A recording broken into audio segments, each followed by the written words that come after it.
有一个女孩子从上面跳下来，知不知道她是因为她是富士康的那个员工，应是她的，不认识。当时你知道这个事情吗？知道一点，知道一点。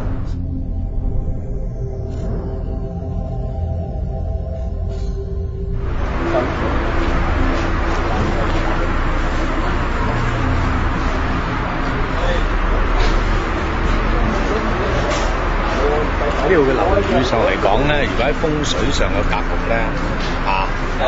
門向嗰個向頭咧，其實本來東北唔係一定係一個曳嘅地方，但係都要睇嗰個角位嗰個地方。而家嘅絕路可能點一個絕路咧？喺呢個白虎位裏邊咧，係完全係一個掘頭嘅路嚟嘅，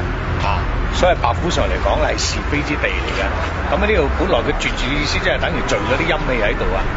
咁加上呢度嘅地方上嚟講咧，佢而面對東北喺呢個路嘅最尾個地方嗰度，咁所以形成呢個地方呢度嘅風水係非常之曳嘅。喺呢度住嘅人咧，可以講得佢精神壓力其實好大嘅。第二上嚟講係唔開心啦，呢個地方度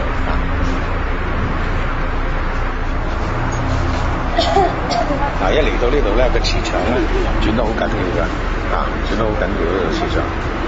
完全都唔得安定個磁場。呢邊係東北個鬼門。其實喺風水嘅環境上嚟講咧，本來一間廠咧，嗰個地域上嚟講因為入面太大，我哋真係睇唔到但係如果你話喺個地理環境去睇咧，佢面前嚟講係條高速公路嘅。高速公路本來咧水為財，公路係當係水位就河流咁解。但係如果急過頭嘅無情嘅咯喎，但係好奇怪喎，喺呢個無情裏頭咧，你好似睇上有一個上策下策。策嘅意思即係話一啲尖嘢嘅，好似以前咧打仗嘅時候啲兵即係將攞嚟防範人哋衝埋嚟插死你啦咁嘅意思。咁而呢一個就係嗰個收費站啦。咁收費站咧喺呢個地方，而且擺正佢近呢個門口咧，而佢嘅位置上嚟講咧，又對住東北嘅大門嚟嘅。咁我哋講起上嚟喺風水角度咧，我都講㗎啦，東北嚟講咧，如果喺道家嘅法門嚟講咧，其實係一個鬼門嚟嘅。咁鬼門開嘅時間成一個地方咧，咁影響咗呢度嗰個風水㗎啦。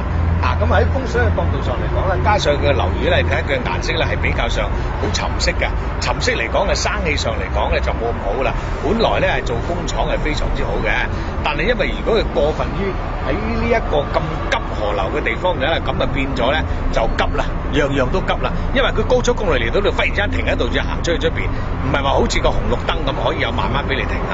咁所以咧影響咗呢一度係比較急咗，急嘅人咧喺嗰度住附嘅人咧就比較上緊張咗嘅，緊張咗嚟講咧，咁精神係自然有壓力可能會大咁好容易因為諗嘢諗埋一邊㗎啦。如果風水角度嚟講就唔算得係咁好嘅，而家嚟講咧已經係夜啦，開始入夜啦咁呢個地方上嚟你睇啦，本來好有勁但你可以企喺個地方可以感覺陰氣其實幾重嘅。呢個係唔係咧？因為有好多咁嘅事發生咧，我哋就唔能夠一定話要咁講，但係能夠聚陰嘅地方喺個門口上，加上個東北鬼門咧，好容易有意外嗰啲發生㗎啦。